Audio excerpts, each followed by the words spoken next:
Good evening, folks. I'm going to give this a little bit of time for people to come into the room here before we get started.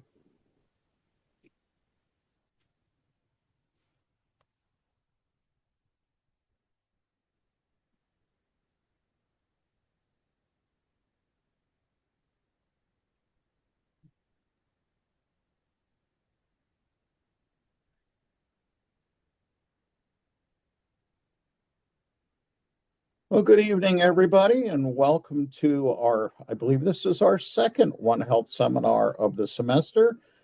I am Reg Hoyt. I'm the chair of the One Health Working Group at Delaware Valley University. I think probably most of you have seen me before. I'm going to give you a brief introduction to One Health, but you've probably heard this many times before, too.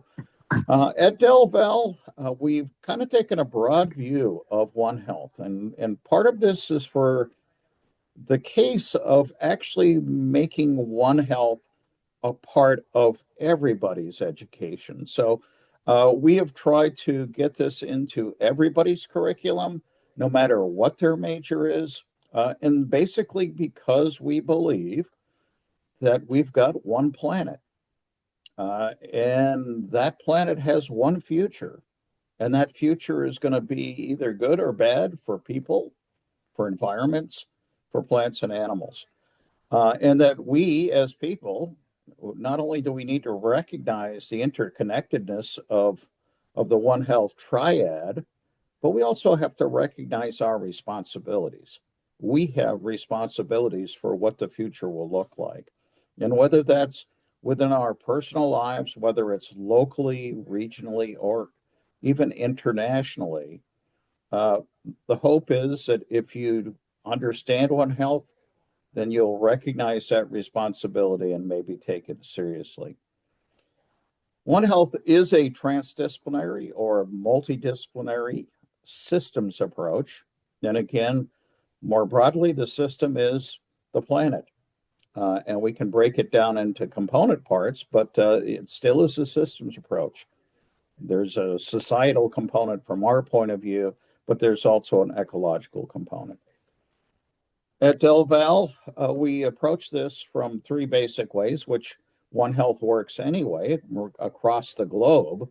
And part of that is education. And we certainly included in our first year experiences for our students that they're introduced to the concept of One Health and hopefully encouraged to attend at least one of our One Health seminars, of which we have 6 every semester. We have a One Health communications minor that's available, and we have an interdisciplinary degree available in One Health as well. At Del Val, research is really focused on student research, and it truly is student research. Students come up with their own projects, and then they have mentors that will assist them, but they go along and make their own mistakes and discover their own kind of issues. And it's really a great learning experience. My hope is that we'll have 2 or 3 departments get together and students from those come together and say, hey, let's work on a One Health project together. And I'm sure that there's plenty of mentors out there who would love to help out with that. And then finally is outreach, and that's what these seminars are about, is outreach. We come to you 6 times every semester with different topics. Hopefully they're of interest to you. Hopefully you learn a lot from them, because one of the things that we really want to push is lifelong learning, that people go on and learn as they go. I'm very lucky this evening. Not only do we have a great speaker for you, but I'm actually going to pass the baton for being the moderator for this session today to Dr. Jacob Chambers from our biology department. And it's all yours, Jacob. Great. Thank you, Reg.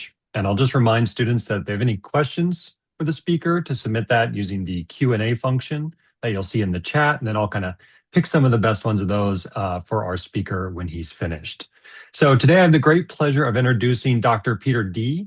He's a tenured professor at the Department of Cellular and Molecular Medicine at Florida International University's Herbert Weitzman College of Medicine and the Center for Translational Science. He's got a career that spans over 3 decades. He has over 110 peer-reviewed published journals in a whole suite of different topics, including things like understanding environmental exposure, pulmonary medicine, inhalation toxicology, lung mucosal immunity. And he's here today to talk us about a really important topic of one near and dear to my own heart, and that's going to be mechanisms of antimicrobial resistance. And some of his work in this area has included sort of, really kind of pioneering work on antimicrobial peptides and their use in fighting multi-drug resistant infections. He's got several NIH small business grants based on this. He's published a lot of papers on this. He's kind of well connected in this field. He's one of the pioneers in this field. And so we're going to learn some really interesting information today about an incredibly vital topic. So Peter, I'll turn it over to you. Thank you. Okay. Thank you, Dr. Chambers and Dr. Hoyt, for inviting me to attend this seminar series. And I just did the share. Can you see my screen? Yep, you're good. Okay. So I have this topic title of Superbug Without Borders.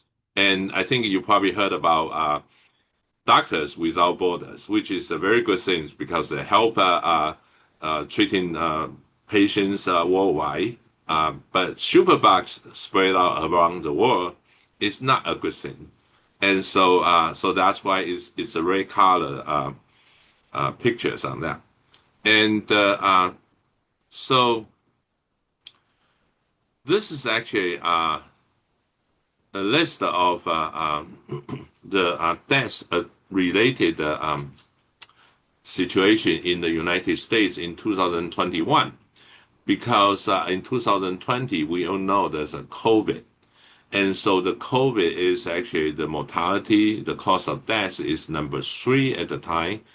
And also, they separate the chronic lower respiratory disease, which is 3 spots lower on the number 6, and which is also important because normally a lot of patients relate to the COVID would actually relate to the respiratory infections on that. So that brings out the topic on the pneumonia. And the pneumonia is a severe a problem in the lung infection, usually caused by Pseudomonas in bacteria, but many other bacteria as well, MRSA, Burkholderia, Staphylococcus, Klebsiella pneumonia, and many different viruses. RSV that you heard about, COVID, SARS-CoV-2, influenza, rhinovirus, and fungi, Aspergillus and Candida. Those are typical pathogens causing pneumonia. And once you have this pneumonia, that usually happen in the lung, right? And so this is a schematic of a lung. Lung actually has 2 components. The respiratory system, one of the components is airways, and that's the purpose of moving the air. And then you have alveolar region, which is major functions for gas exchange, so you can have sufficient oxygen to provide your body for any related activity. Now, when environmental exposure, such as ozone toxic chemical, including the one on the right, which is a microorganism, exposed on the epithelial cells, and this is actually a schematic epithelial cell with mucus layer on top, and you have a ciliary cell that's responsible for the beating. Goblet cell is responsible usually for the secretion, and also your basal cell, which is related to the regeneration and repair of the injury. So when your body or your epithelial cell encounter those exposure, they will cause abnormal cell damage and differentiation. So you will need the injury and repairing process. And if you are not sufficient for that, then you could have a chronic bronchitis, asthma, COPD, cystic fibrosis, or even cancer. So we actually published a review article um, 2004, about a little bit over a year ago. We talk about what is the antimicrobial milieu in the lung, and that we describe what is the inhaled agent, especially for the pathogens affecting the lung. And then with a lot of different antimicrobial protein and peptides secretion, they have multiple functions in helping the host defense against the outside environment challenging, and that's what we call mucosa immunity. And I suggest to you, if you're interested in this topic, read this review article. We summarize with a lot of new development as well. And if you need a copy, you can just email me. I can send it to you. But this is also related to a lot of immunomodulations as well. However, this is actually now tied up with antimicrobial resistance, because the antimicrobial resistance is an urgent global threat. And this is actually among the top 10 global health threat. And just by antibiotic use also increased to 65% between 2000 and 2015. And rough estimate, there were 4.95 million deaths worldwide associated with antimicrobial resistance. And this is of course related to a lot of time is developing country or underdeveloped country that has more of the drug-resistant bacteria problem. For instance, in this 136 million cases in the 2019 alone just happened in China, Pakistan, and India. And this actually become a very significant problem and put a lot of burden, not just the health problem, also the financial burden, economic burden on the society. And so this is a figure representing the global burden of antimicrobial resistance in 2019. The reason is not more updated today. It really was because the SARS-CoV-2 in 2020 skewed every data that we know of traditionally. And so the health agency are actually comparing new data after 2020 for a different view from that, because otherwise this is really after that is biased by the SARS-CoV-2.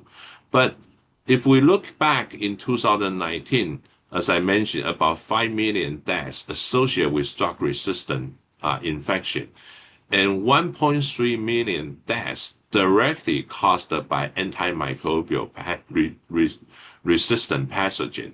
And so that's tremendous effect on that, on our society, on our health. And unfortunately, a lot of high-risk antimicrobial resistant, if you look at the green bars here, are most related to the Africa or Asia, those are underdeveloped area. So people in the developing countries thought, well, maybe that's not a problem for us, until especially like in the United States. But less than 10 years ago, there was a fatal sepsis from multi-drug resistant Klebsiella pneumonia in Nevada. And that drew a lot of attention, and multiple different TV channels reports on that, because that bacteria resistant to all 26 commonly available antibiotics.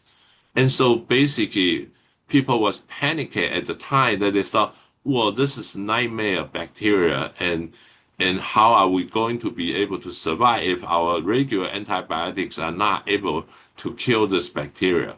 It actually turns out this lady, unfortunately, she had a hip surgery before and hospitalization in India before she came back to Nevada. And so that actually go back to the emphasis of what is the point of the One Health, because the whole world is together. And we will talk about this a little bit later as well. And so this is actually a very simple figure that for the antimicrobial usage, whether or not it's on the livestock or on human, actually you could actually use on the crops as well. And then for livestock or the crops, we can also eat them. And then regardless it's a human or animals, we will have discharges, and then that also go into the environment. And so this is really an ecosystem that's closely related to each other. And the primary driver for antimicrobial resistance, if you look at the larger circle on the right, they are the human and animal antimicrobial misuse, and then also the environmental contamination and health care contamination are the major drivers of antimicrobial resistance. So, what is the One Health? One Health already, Dr. Hoyt introduced that at the beginning, but a lot of people and everybody's view for the One Health may not be exactly the same. But basically, it's the transdisciplinary approach that works from local, regional, national, and globally to try to attain an optimal well-being for the people and the society. And so the three major components of this One Health is closely related to each other. And so so when we talk about the antimicrobial resistance, how do they happen? On this schematic, you can see from the step one, you have lots of genes, and then very few of them are potential drug resistance.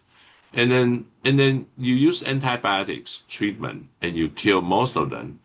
And actually, a lot of time you can kill some of the minor resistance, depends on the drug you use as well. But then some of them survive. And those survived the drug-resistant bacteria will continue expand. And that's how we actually generate the resistant bacteria. And so that bacteria is in the environment affecting on human health, affect on the animal health, that could also affect on the environmental health. And that's why we have this One Health view, because they are integrated part of each other. If you look at on this circle on the right hand side, it doesn't matter this is the environment from the livestock or from the plants and or in the general environment, doesn't matter this is a field or water, and they could actually affect on each other, and they could also go back and affect on the human health. And so the whole thing really is interconnected.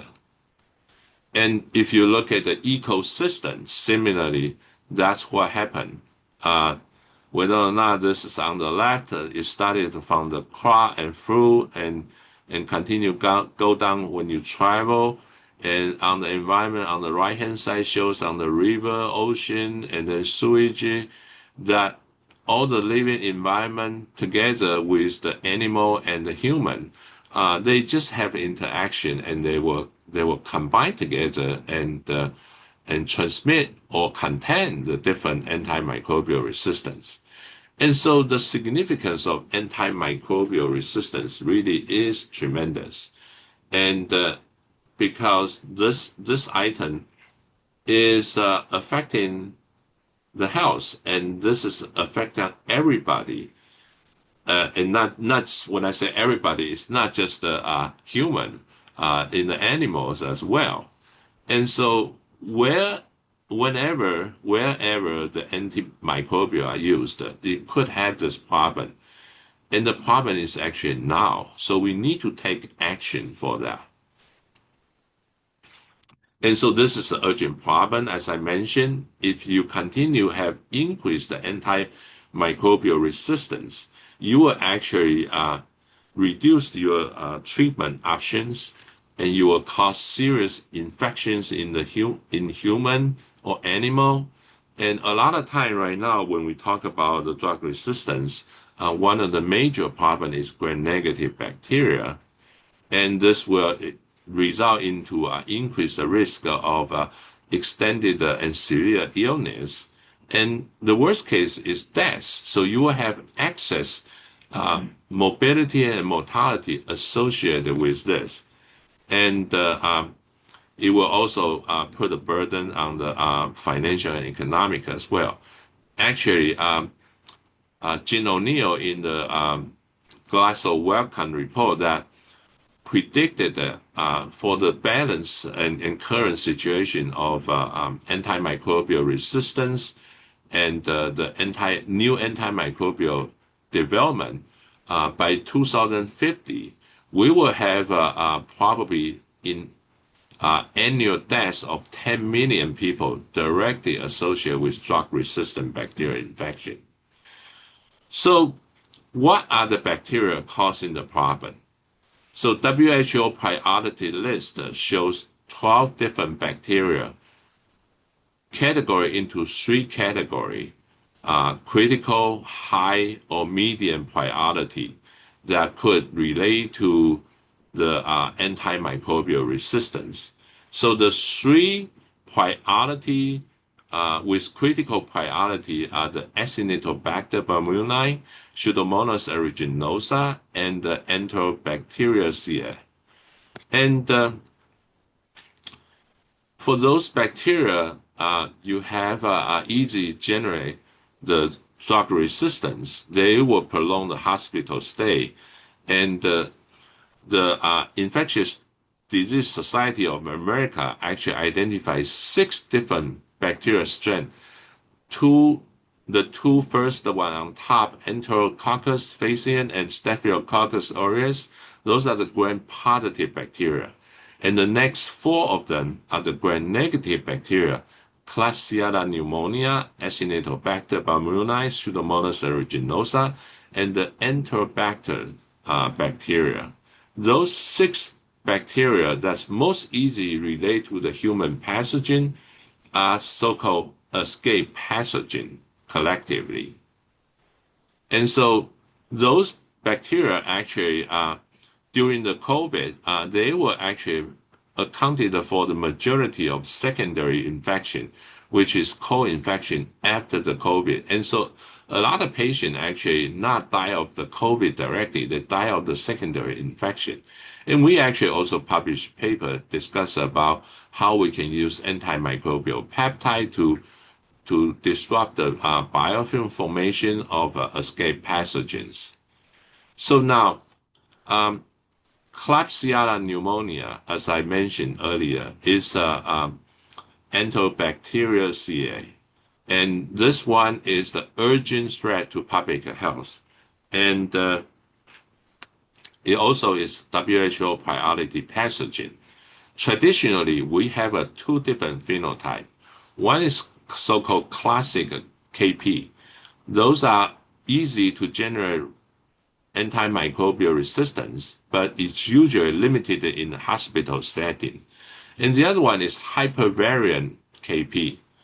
Those are usually in the community-acquired infection, and they usually are susceptible to most antibiotics. Unfortunately, nowadays, these 2 phenotypes are merging.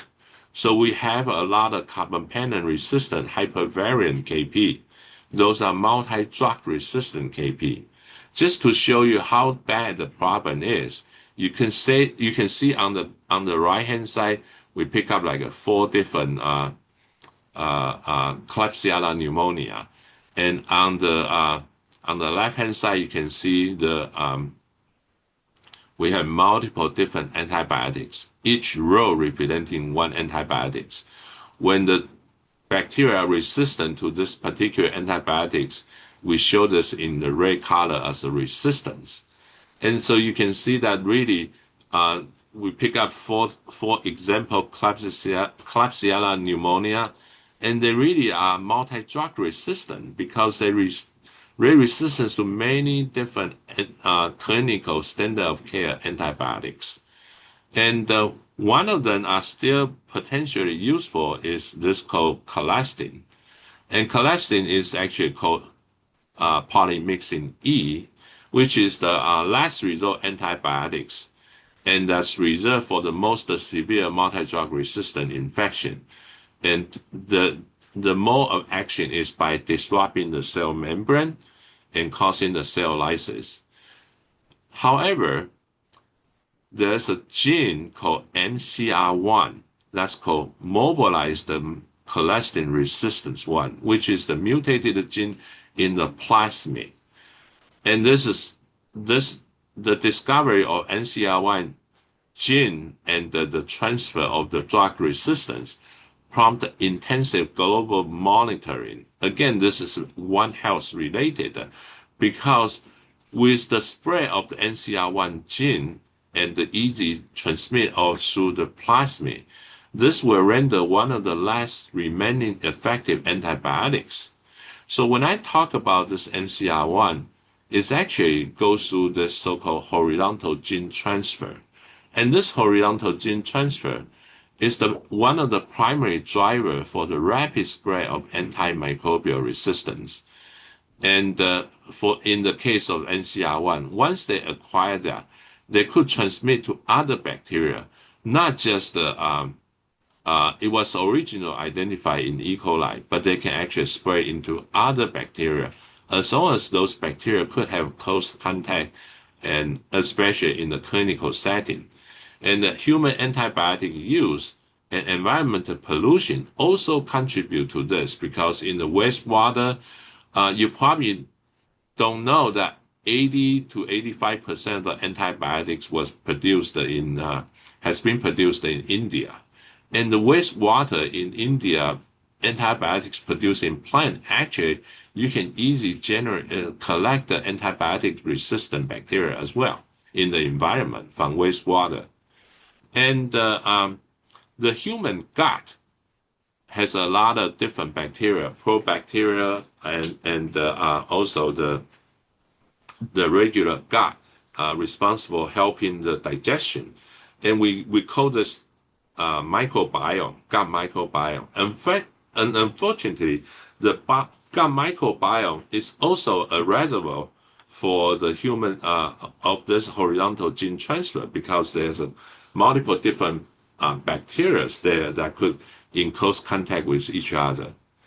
And so we now try to understand what is the genes that could cause the infection, the resistance.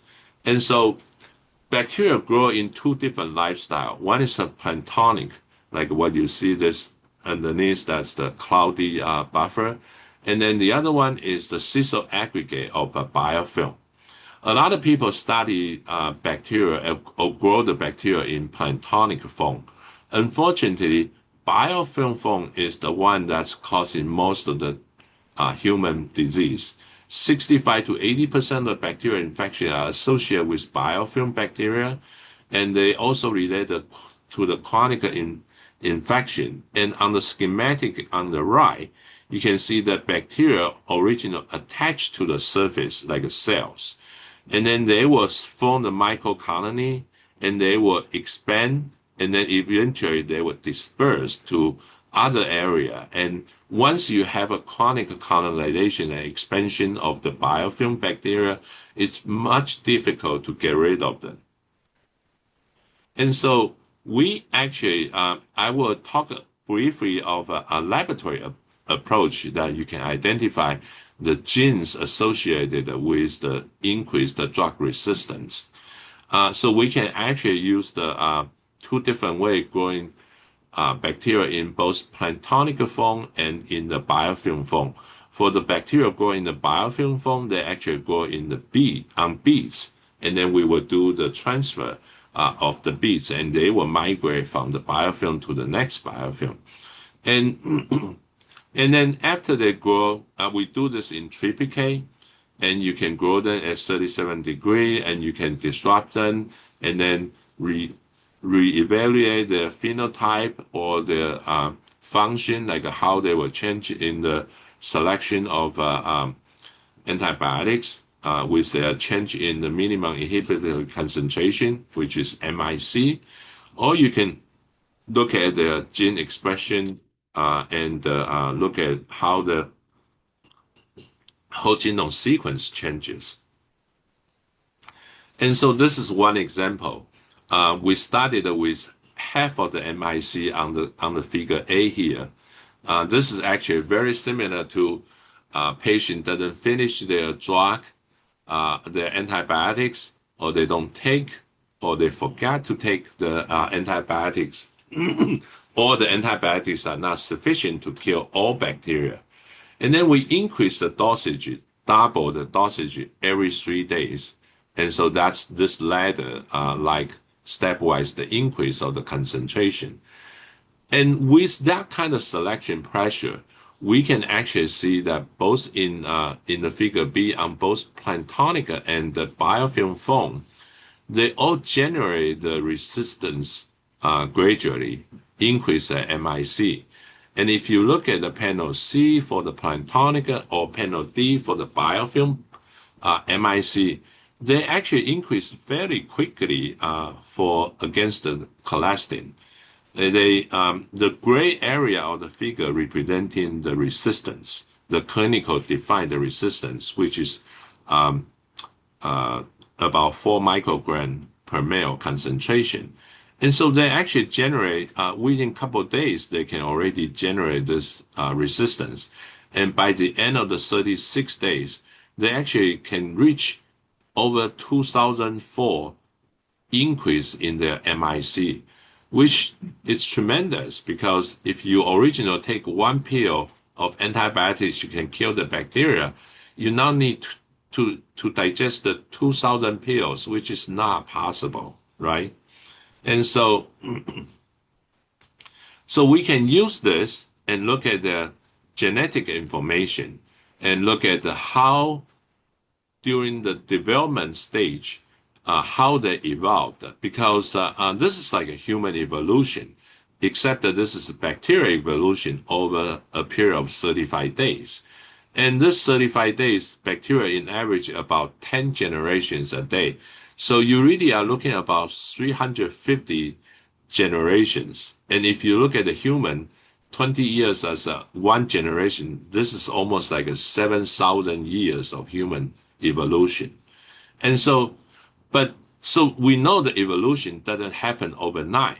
It's gradually changes. And that's why we look at the timing.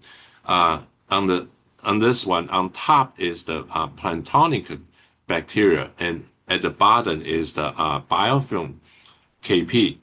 And I just told you earlier, each one we have 3 different populations. And some of them are similar mutation, but some of them are different. But nonetheless, overall, they have a similar pattern.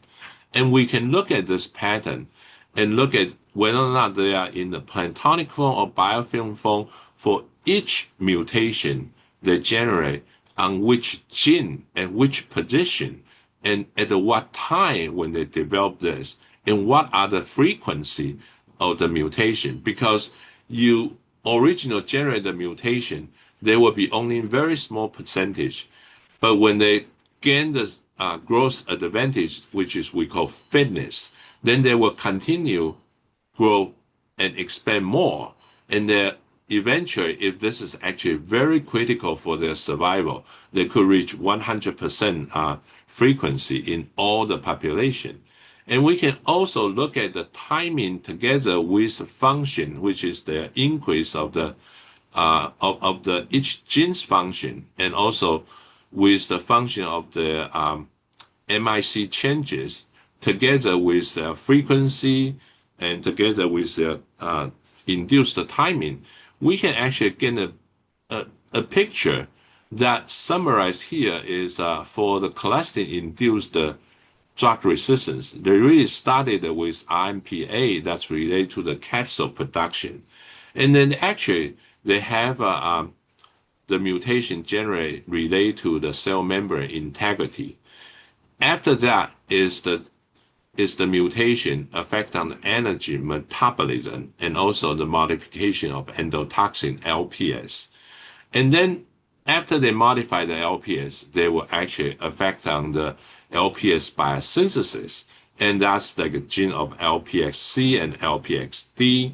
And then eventually, they go back affect on the membrane permeability, affect on the efflux regulation, which is one of the major ways for the bacteria to get rid of the internalized antibiotics. And so this is actually, we propose this is actually the sequential temporal regulated mutation step by step that enhanced and causing the significant drug resistance by colistin in Klebsiella pneumonia. And it's not just the pneumonia, Klebsiella pneumonia. In this particular example, you can see that in Pseudomonas aeruginosa, the original clone is this ancestor, which is like in here, this a little bit white, furry bacteria, but they actually will evolve into multiple different phenotype. Like M1 is the phenotype, very small colony, and that actually grow a lot of biofilm, and that's actually what we call small colony variant. And this is actually, we can look at the phenotype, and we can also look at the genetic information and look at the mutation and what caused this drug resistance in Pseudomonas aeruginosa. And we identify one of the genes that's called VFR. And this VFR gene, whether or not we delete it or causing the point mutation effect on their binding to the ATP, we can see that they actually change their phenotype as well by increase the swimming ability and swarming mobility and decrease the twitching mobility. And this actually directly contribute to their ability to form more biofilm on the surface or on the cells. And that relate to the increased drug resistance as well. And so for a quick summary of this is bacteria adapt quickly to the environmental stress and evolve. And the antimicrobial resistance development may be temporal or mutation dependent. So we know people differ in their susceptibility and immune response. So are the bacteria. And so the bacteria evolve differently. And so we don't really see bacteria as a single bacteria. They really are having different variants and resistance. So with One Health, we actually also need the surveillance to help on this one, and utilize collective cross-sectional approach. We will be able to help to prevent the spread of the drug-resistant bacteria, and the cross-sectional data sharing, which is important.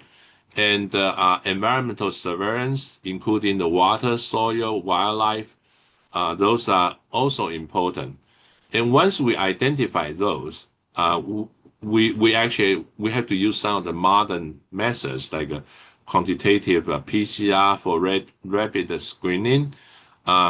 We will then actually rely on the early warning system to have notify different area, different people, and different affected sectors. And then this one, we will then providing potential controls for that. And so this is actually the integrated surveillance program is also important for preventing the antimicrobial resistance spreading.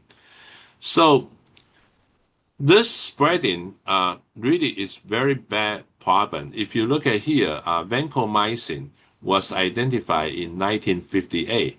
They did not have resistance until 1988. So we have 30 years of usefulness of using vancomycin.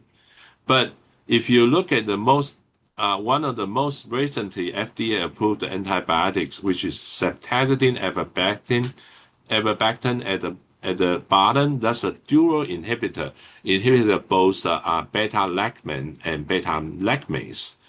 And on the same year when they were approved and used, we already generated drug resistance and was reported. And so one of the reservoirs for overcome this drug resistance problem is to use antimicrobial peptide. Nature antimicrobial peptide, like the figure shown here, has multiple different secondary structure. They could be helical, they could be beta sheet, and they interact with the majority of them interact with bacterial membrane. And so we actually over the years feel that we propose that three major determinants, the charge, the amphipasticity, and hydrophobicity, could contribute to the effectiveness of the antimicrobial peptide.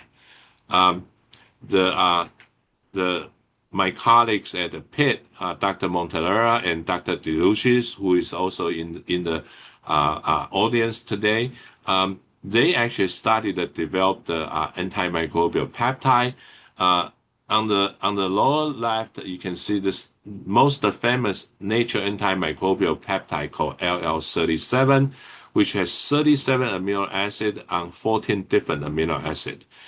They developed this LBU2 with only 2 different amino acids. One is for hydrophobic and one is for hydrophilic. And they were sufficiently similar to LL37 can kill the bacteria, that you can see the drop of the bacteria. But with the salt included in the phosphate buffer, they lost the activity to kill the bacteria. As you can see, the line now shifted to the top. But by incorporating 3-tryptophan here, they can restore the killing activity, and so is a different design of WR12. And so this actually suggests that the antimicrobial resistance problem really was created by human, and the nature antimicrobial peptide may not be evolutionarily equipped to fight multi-drug resistant bacteria. So we require the help of optimized, engineered peptide to provide the selected evolution advantage to kill the drug-resistant bacteria. And so I have been studying this protein called SPON1, and this is the crystallographic structure. And very interesting, on the left-hand side, there's a 30 amino acid structure called alpha-4. And this alpha-4 was not existed in other similar structure protein when they don't have antimicrobial activity. And so when I make a recombinant protein to delete this 30 amino acid, they actually lost 85% of the antimicrobial activity. So Dr. DeLucis worked together with me. We actually then designed multiple different, over 200 different A4 peptides with 24 and 18 amino acids with a lot of different modification and design, trying to provide the selected advantage for the peptide. And we finally came out with some of the good candidate. And this is one of the examples that's showing you, again, this is a similar table as I showed you earlier. A lot of Klebsiella pneumonia are all drug resistance. And except that now each column is one antibiotics. So you know, again, all this red color suggested they are resistant to multiple different antibiotics. But if you look at this YPD1, this is one of our lead compound. Only with 1 or 2 and sometimes 4 micromolar, we can actually very effectively kill every single multi-drug resistant Klebsiella pneumonia shown on this panel. And we have done biophysical characterization with Dr. Stephanie Nagel-Tristan that we show that helical structure is one of the major properties in here.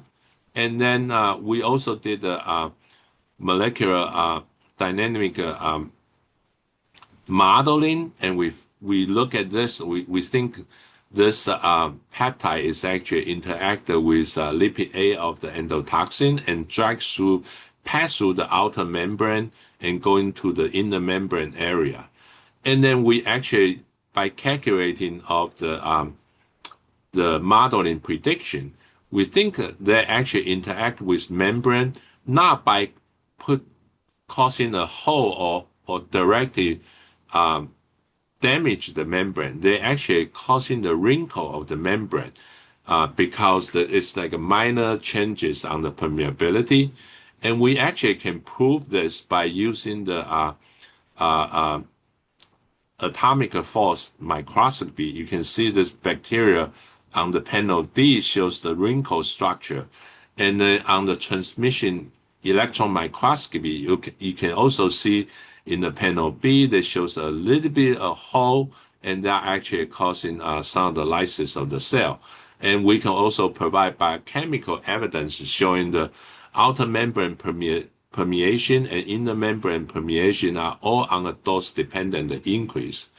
And so to make this more believable, we actually do this experiment in the animal. And our drug is actually very tolerable in the by the animal. We are tolerable at least 40 milligram per kilogram in their blood when the cholesterol is only 10 milligram per kilogram. And the previous WLBU2 is only 12 milligram per kilogram. And when we follow up treating the mice with the infected mice with our peptide, just one dose at the 4 milligram per kilogram, we can rescue 100% of the mice when all the mice without treatment will die. And this is actually a show video that you can see that an hour after the bacterial infection, we treat the mice with the peptide. And 3 mice are treated with peptide and 2 were not. And I think you can very easy to see that the mice treated with peptide regain the mobility, and the mice without the treatment became lethargic and then went on to die on that. So to summarize this development process, the first generation of the antimicrobial peptide are most natural antimicrobial peptide. They have low activity and relatively low toxicity. The second generation of antimicrobial peptide, like a WLBU2, you have high activity, but also unfortunately associated with high toxicity. Now we are in the third generation of antimicrobial peptide. We use the nature antimicrobial peptide as a cue, and then we actually increase the diversity of the peptide. So now they actually have high activity and low toxicity. With that, I want to conclude this presentation by acknowledging the people contribute and work on this project. A lot of people in the lab doing all the different experiments, and Dr.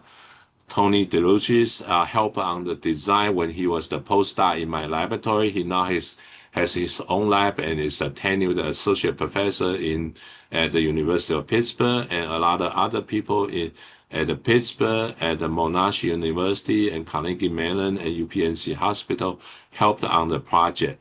And I am just the one. I'm the messenger, deliver the message, but they are the people contribute really to the project. So I welcome any questions that you have. And one thing I want to mention is we are actively recruiting postdoc and graduate students. So if you are interested, please contact me. And we have many job opening and positions available. Thank you. Well, thank you very much, Peter. That was a great talk. If for the students, if you have any questions, please submit those using the Q&A function. As I hopefully wait for a couple of those to come in, I'll just kind of quickly ask you, Peter, what are some of the, I guess, challenges developing antimicrobial peptides, and indeed maybe some of the success stories you have in not only treating antimicrobial resistant infections, but in particular biofilm infections that have antimicrobial resistance? Because I imagine that's a whole other layer of difficulty in finding an antimicrobial peptide with at least solid efficacy. Yes, you nail on the head that with the most critical development problem for the antimicrobial peptide. Um, so far, antimicrobial peptide only advanced to the phase 2 clinical trial, and a lot of people are still having doubt with the antimicrobial peptide because unlike this, most antibiotics actually is a small molecule, and so they are much easier to produce. They are less likely to get digested by the different enzyme in the body, and they actually are very low cost in producing compared with antimicrobial peptide. And so antimicrobial peptide, so far, a lot of studies are still using the natural antimicrobial peptide or or at the very minimum modification. And those, as I mentioned during my presentation, we don't think those are sufficient to kill the drug-resistant bacteria. They could gain some of the activity. They could have some enhanced activity over the natural antimicrobial peptide, but not as potent as what we have designed with extensive structure and function design on that. And regarding to the stability, the cost, and the producing of antimicrobial peptide, I think people are changing their thoughts a little bit now with the successful of the GLP-1, the Ozempic, as people know. Ozempic is actually a peptide, and previously it actually was identified more than 20 years ago, but it didn't work because the peptide was not stable. It only lasted for 30 seconds stability in the body. And not until, so the patent actually expired. And not until the company made a new synthesis and modification on the amino acids, they now actually have extended the stability. So now that you can use that for treating the diabetes and probably some weight loss on that. And so the the the production of antimicrobial peptide, the optimization and the modification of peptide are enhancing, and the technology of producing peptide are also enhancing. So I think within the next 5 years, we should see the successful antimicrobial peptide development, and I hope our will be one of them. Any other questions from our attendees? Not seeing any in the Q&A. So I'll just kind of ask you one last question and selfishly.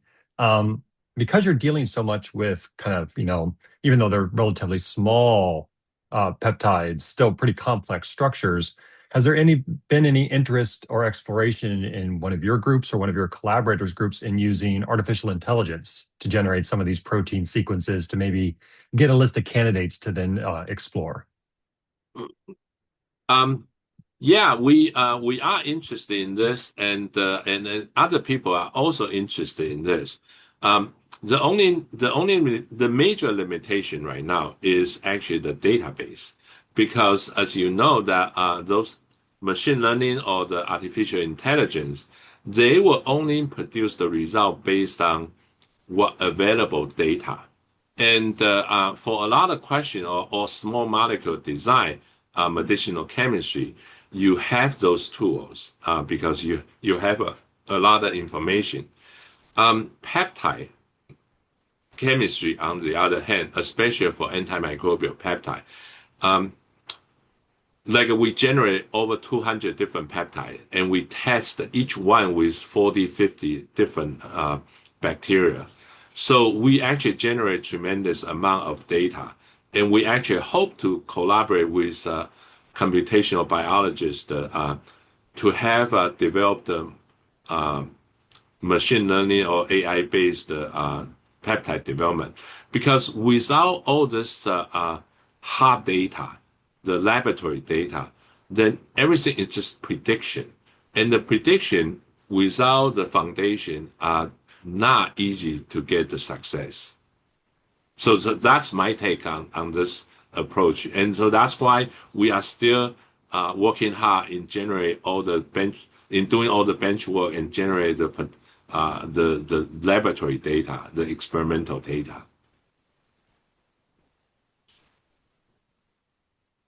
I had a question for you, Dr. D. Yes. So looking at, you were talking about your global burden debt, and that Africa is really where you're seeing the greatest amount. Uh, and you're looking at potentially this becoming something that's workable within 5, 10 years. Is that likely? How long of a lag do you anticipate it would be for the developing world to benefit from these? Well, okay. We The cost of making the antimicrobial peptide is coming down. And so that's actually how the Ozempic is able to do that. And also the production methods has changed a little bit. Traditional, we use a solid phase synthesize, but now we actually have a different method to hopefully lower down that. So that's one aspect for economic on that. And I think for more critical and more important disease, we should still provide it for those developing country because this is actually useful, and that because that's actually in two folds. One is if you provide for them and they can get access and use it, and that will prevent the drug resistant bacteria from arising there. And then also, a different benefit is if you eliminate those in our area as well, even for the country that can use more regularly, that will also decrease the frequency of drug resistance. And once you have those benefits, in decreasing the resistance bacteria, whether or not it's developing country or developed country, the less is better. The less drug-resistant bacteria, the less likely they will spread. And so everybody will benefit from that. And that's actually the concept of the One Health as well, right? And Jacob, did you have another question? Nope, I think that's Yeah. good. Well, Dr. D, I had one other question too, and it's related to surveillance. And so you were talking about surveillance of water and other things. From the wildlife side, is there any ongoing long-term surveillance being done with particular wildlife around the world? And who is doing that? Is this just researchers, or are there governmental agencies that actually trying to pay attention to this? Um, I have to admit, I'm not particularly familiar with this surveillance situation in terms of the local. I know that most of the time right now, from my knowledge, researcher investigation basis, and some of the government effort is trying to enforce in the area that uh, like wastewater from the plants or whatever. That's why we know like in India, their government actually have some enforcement on those. But a widespread effort in sampling, I have not been aware of that yet. That'd be good for governments to recognize the One Health component, wouldn't it? And be paying attention to what's happening within natural systems too, beyond our systems. Yeah. Yeah, that's great. Yeah, that's good suggestion. That's excellent suggestion. Well, I think we're right at 7 o'clock. And I thank both of you for Dr. D, for an incredible presentation. Lots and lots of information there.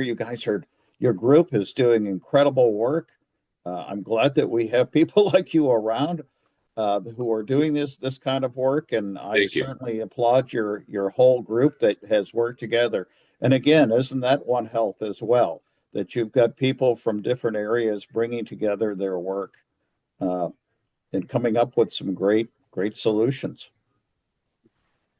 Okay, thank you. Thank you, Dr. Hoy and Dr. Chambers, and thank you everybody for attending.